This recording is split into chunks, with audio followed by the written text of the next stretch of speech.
Ay! Kuya Sel! Ay, lumero! Nabiyan ka na! Pero masyado! Ito po yung cellphone niyo. Salamat ha. Ano bang pangalan mo? Hazel po. May maitutulong ba kami sa'yo? Simula nang matay magulang ko, napilitan ako huminto. Saka wala na akong kamag-anak dito eh. Sa kalsada ka natutulog? Minsan sa plaza. Kapag umuulan, doon ako sa waiting shed ng high school. Eh kung nabahayan natin siya pati rin. Welcome home, ate! Simula ngayon, ate na kita. At Hazel. Masaya ako na ikaw ang bago kong kapatid. Magandang araw po. Sino po siya? Kaibigan ni Grace, Brian, si Hazel. Anak-anakan namin. Ate, anong ginawa mo? Third paper to ni Ate Grace. Buti nga sa'yo. Bakit sa mayabang mo, ate? Nagsusumbong ka? Ganda naman yan. Para kanino to? Para kay Grace to. Andyan ba siya? Si Grace? Mukha namang manang yun. Mas mag-e-enjoy ka sa akin.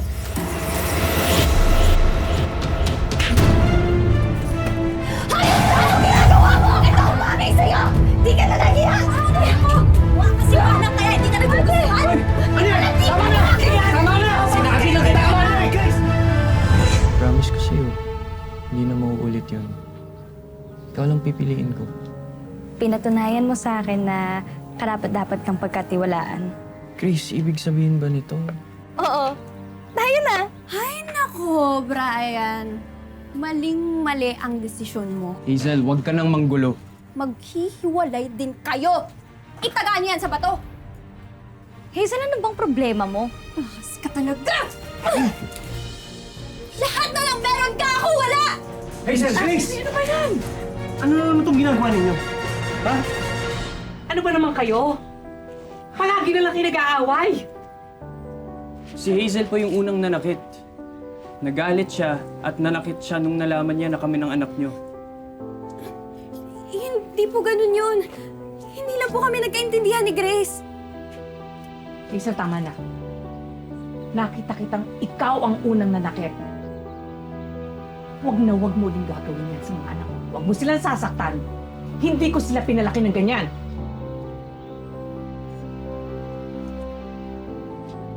Binabalaan kita, ha? Huwag na huwag mo ulit sasaktan si Grace at Joy. Kundi ibabalik ka namin sa pinanggalingan mo. Hindi na po ko ulit. Promise po, papakapait na po. Promise po.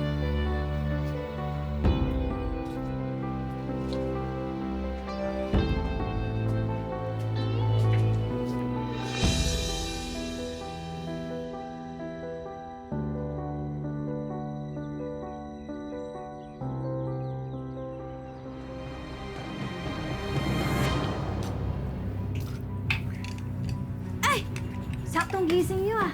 Nagtimpla ako ng juice para sa inyo. Tara. Okay, dali. Sige. Okay, tara. Tsaka nagluto rin ako ng itlog para sa almusal. Pero, inom muna kayo. Tinimpla ko talaga to para sa inyo. Tsaka, may tinapay din doon. Gusto niyo kunin ko?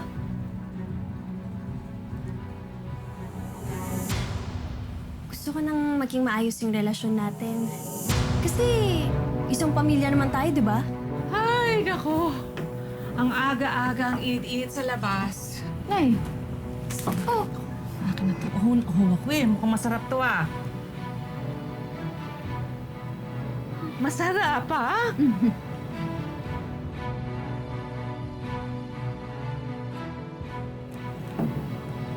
Nay? Nay? Nay? Nay! Nay! Nay! Nay! Nay! Nay! Nay! Nay!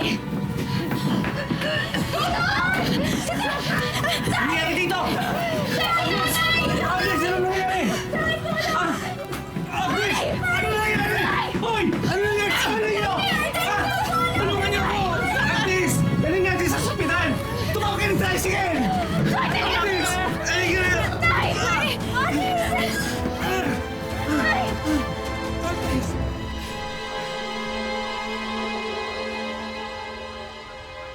Sinasabi niyo sa akin, uminom lang ng juice ang nanay niyo, sumakit ang tiyan, tapos nagsuka. Tama ba? Opo. Lumalabas kasi sa sintomas ng nanay niyo na nalasing siya. Maaaring may nainom o nakain siya na hindi niya sinasadya. Yung juice kasi natapon pa eh.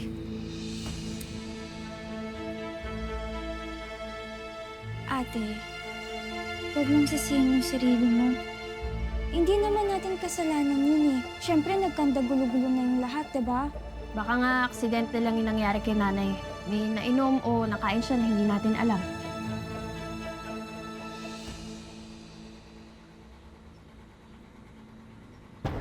Hazel, ikaw yung nagtimpla ng juice na ininom kaninang nanay, di ba? Di ba pinapainom mo sa amin yun ni Joy? Kaso nakainom lang si nanay. Baka nilalason mo kami. Hoy, Grace.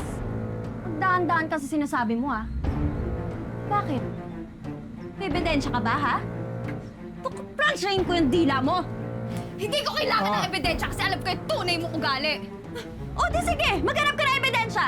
Kahit pumuti pa yung buhok mo, wala kang mahanap na ebidensya dahil inosente ako! Talaga ka? Ate! Tama na! Panalason sa nanay mo! Nakakabisin na kayo!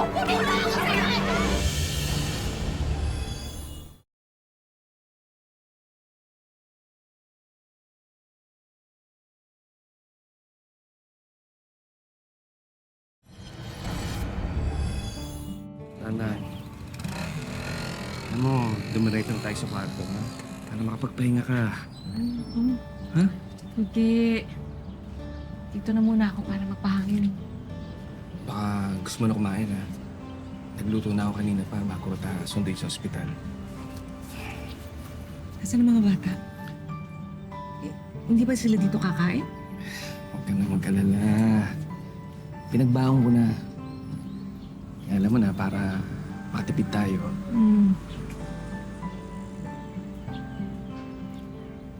Si Hazel, nagdadalawang isip ako sa pag-cook kay Hazel. Parang nagkamali tayo sa pag-ampun sa kanya. Naniniwala ka na siya naglagay ng lason sa juice. Maling magparatang, hindi ba? Pero, malakas ang kutob ko eh. Hindi ako pwede makampante. Kailangan kong protektahan pamilya ko. Ikaw at ang mga anak ko. Kailangan natin siya paalisin dito sa bahay natin. Hindi pwede. Hindi ako aalis dito. Gagawa ko ng paraan.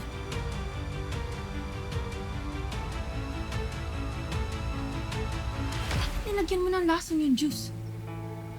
Tik na tuloy matigok yung nanay-nanayan mo. Nakasan mo pa boses mo. Pang. Ikaw ang tanga. Mapapahama ka sa mga ginagawa mo. Paano kung palayasin ka na nila dito? Hindi mangyayari yun. Papaniwalain ko sila nanay at tatay na mabait na ako. Magiging ulirang anak ko sa paningin nila. Kaya mo magpakabait. Kaya mo magpakasanta. Manood ka.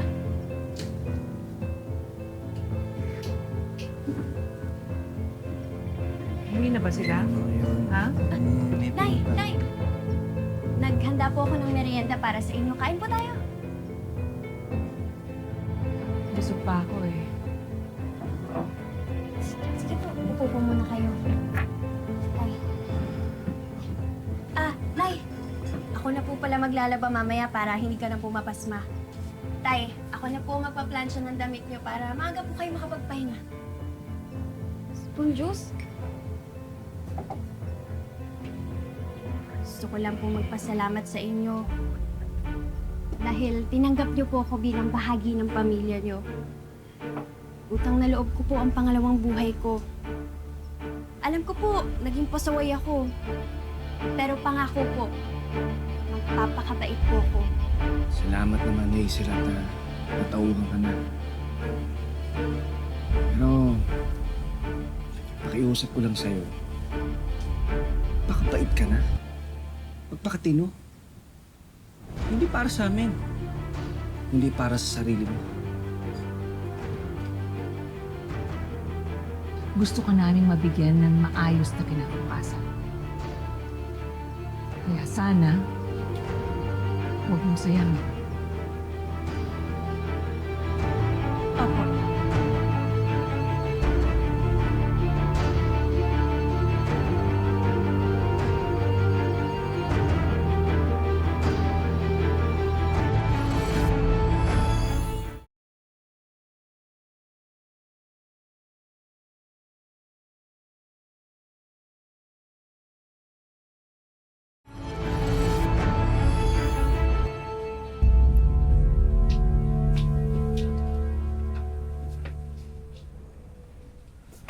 Ay, teka lang nga.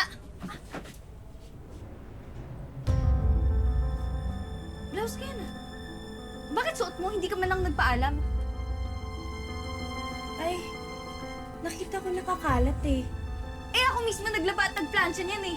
Nakalagay nga yan dun sa cabinet tapos sasabihin mo nakakalat? Sana man lang nagpaalam ka, di ba? Hindi nangingialam ka basta-basta ng gamit. Sabihin mo, swapang ka.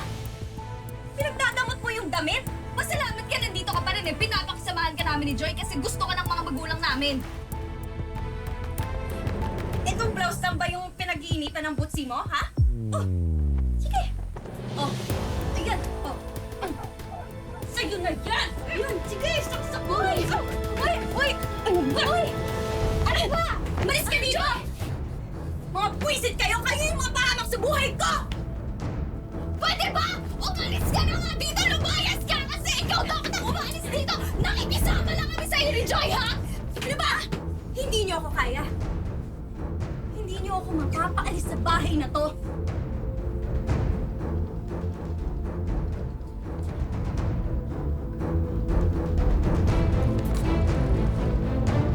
Uy, anong gagawin mo? Tingnan natin kung paniniwala mo pa rin na kayo. Oh! Ano naman itong kinuha nyo? Grace! Wala po kami ginagawa, Tay! Hazel! Siya may gawa niya sa sarili niya! Bakit puro dugo ka? Anong ginawa nyo? Tay! Wala po kami ginagawa, Tay! Ano? Halika! Hazel, dali na sa ospital! Tulungan nyo ako! Joy! Sunod mo sa tatay! Bakit niyo nasaktan si Hazel? Nagsisinungaling lang po si Hazel. Hindi po totoo yung sinasabi niya. Hindi po kami mamamatay tao. Hindi namin magagawa yan. Tama po si ate. Nay, maniwala naman po kayo sa amin. Hindi naman po talaga namin yung sinaksak eh. Lagi po nila akong pinagtutulungan. Pero hindi na lang po ako lumalaban kasi ayoko po kayong magalit. Ako po yung hindi niyo kadugo kaya wala po akong karapatan para magreklamo.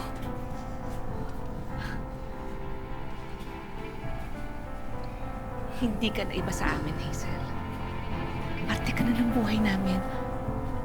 Anak na nga ang turing namin sa'yo.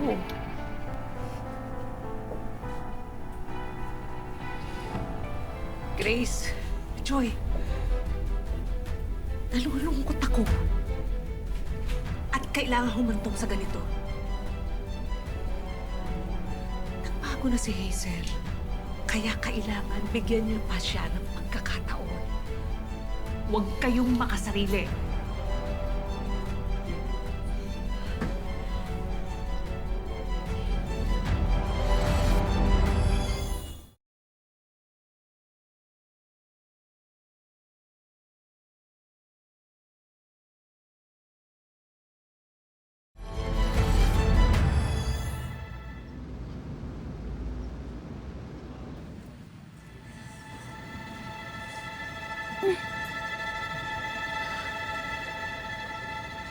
Joy!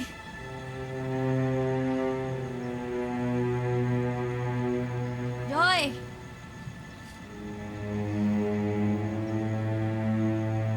Kuhanan mo nga ako ng tubig, tsaka laban mo yung mga damit ko. May lakad kami ni Weng bukas. May exam po kasi ako eh. Kailangan ko mag-review. Tsaka damit niya naman po yun. Ha? Joy! Ano sabi mo? Hindi ka nga dito. Hindi ka dito.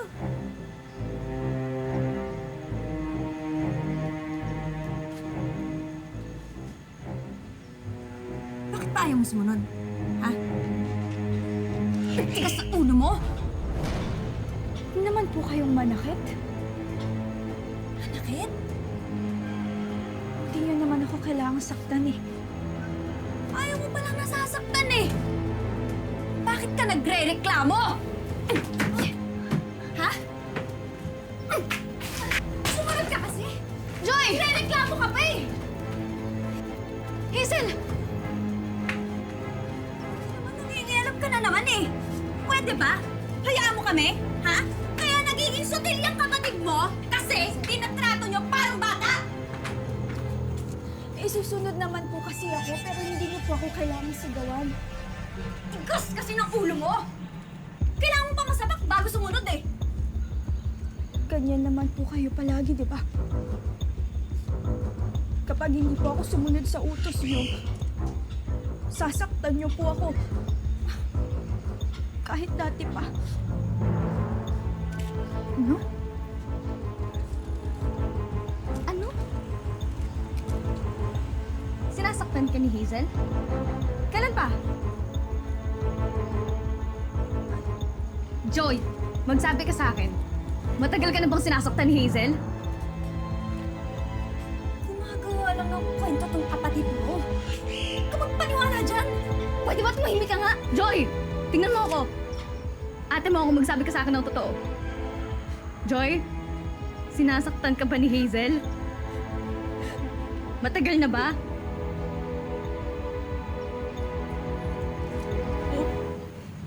Opo, ate. Hoy! Hoy! Baka sasaktan ang kapatid ka! Huwag kang gumawa ng chismis, ha! Di na po ako natatakot sa inyo. Ah, talaga? Ha? Ano ba? Hayop ka! Poprotektahan ko ang pamilya ko. Dapat sa'yo, demonyo ka! Demonyo ka! Lumayas ka dito! Kasi ka na namin pinagbigyan! Demonyo ako!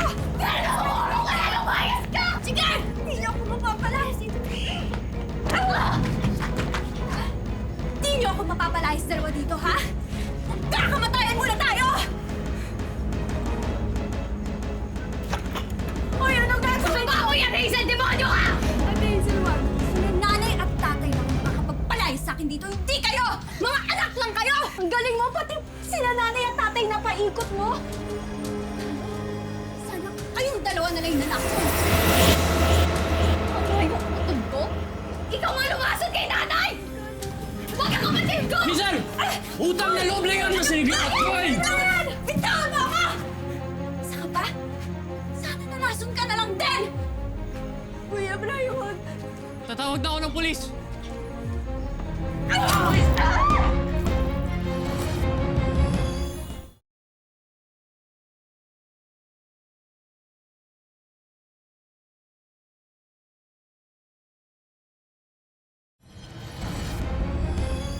Brian!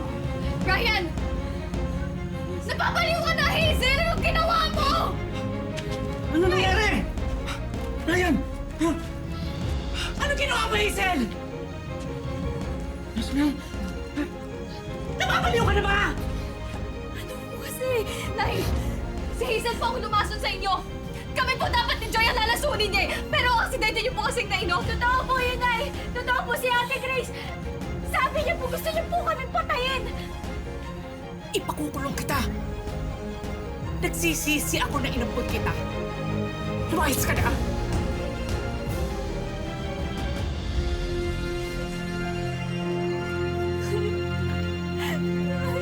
Tawanan niyo po ako. Nay, gagawin ko po lahat. Kahit magkikatulong po ako, kahit ano po gagawin ko. Tawanan niyo na po ako. Huwag niyo na po ako palayasin. Ubus na ang awa ko. Sinagad mo ako. Inabuso mo ako. Kaya magdusa ka. Mas ka! Umalis ka rito! Bumalik ka sa kalsada! Hindi ito ang bahay mo! Nay, bitiwan niyo! Nay! Ayos! Nay, Ay, patawarin niyo po ko, Dad! Tama na! Tama na! Tama na!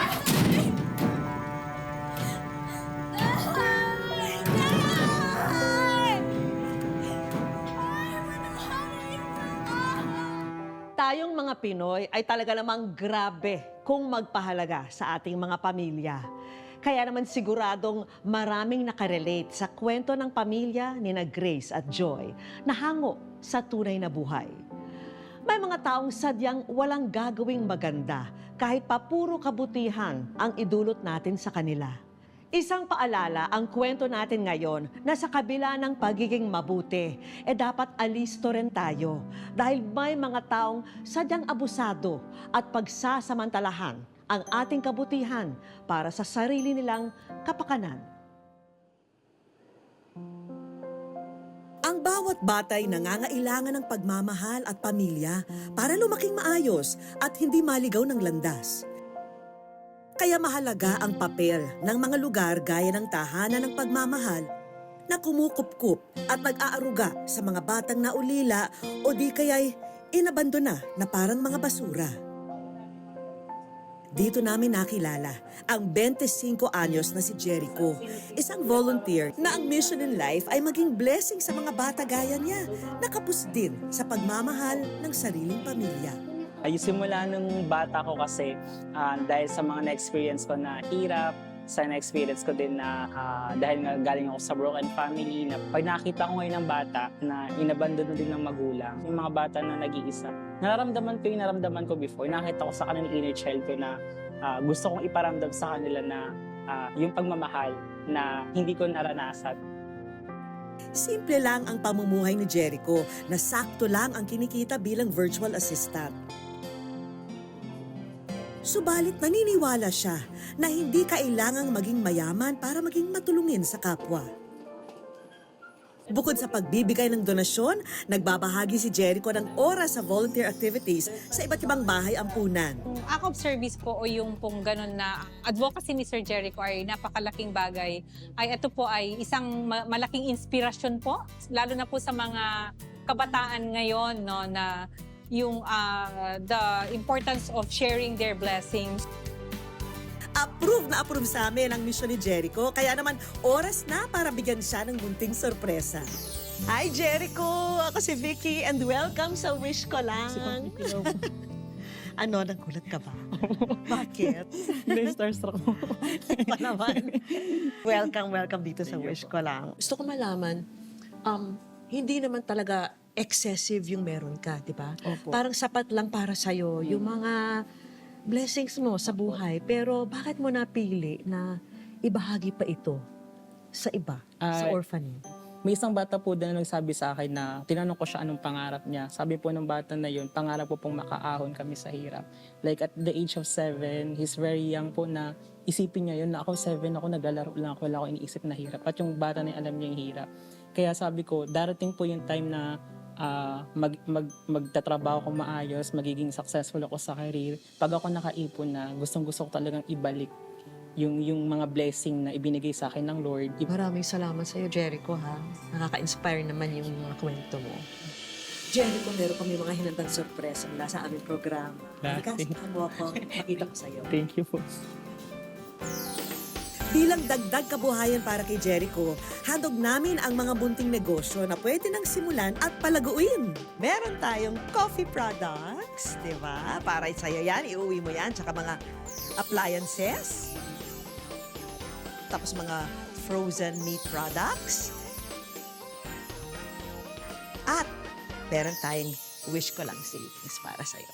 Ayun po, natutuwa po. Maraming salamat po sa Wish Ko Lang. At Jericho, natutuwa kami kasi alam namin yung the little that you have, no, ibinabahagi mo dito sa orphanage. Opo, yes po. At talagang it takes someone na talagang napaka-selfless para gawin ito para sa mga bata. Narito pa ang mas malaki naming sorpresa. Jericho, meron kaming ipakikilala sa'yo. Kilala mo rin ito eh. Ha? Hello and welcome po sa Wish Ko Lang. Anong feeling nyo na nakita nyo ang isa't isa dito sa programang Wish Ko Lang? Pinagdala mo ako, Sobra yung, alam niyo po yun, nakaka-overwhelm po talaga. It's it is such an honor po and a blessing of course. Sitwasyon po kasi natin dito sa mundo, iilan na lang po kasi yung mga taong dedicated, may passion at saka bukal yung kalooban talaga ng pagtulong. Yung pag-share po ng blessings sa mga batang katulad ng nasa shelter po namin. Maraming salamat. Eh syempre, meron po tayong mga regalo rin para sa inyo at para sa mga bata.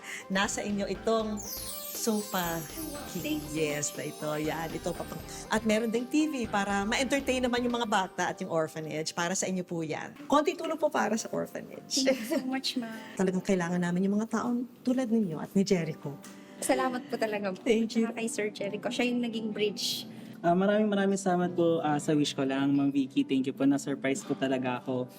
Isa lang din po kasi yung wini-wish ko po na para po mas marami po kaming maabot, marami po sanang magbukas na opportunity gaya po nito. Ay, ganda naman ng sinabi mo, Jericho. Thank you very much. Thank you, ha.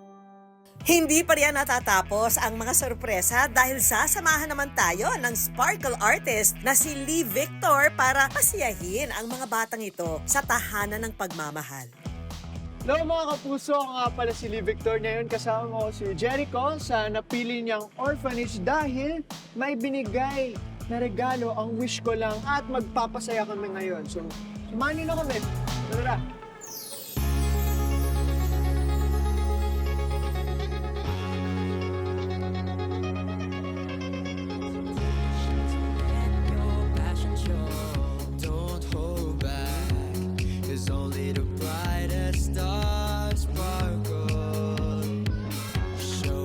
Masaya, na-fulfill yung isa sa mga wish ko, yung makita ko yung mga bata na masaya, natupad namin siya ngayon sa tulong ng wish ko lang.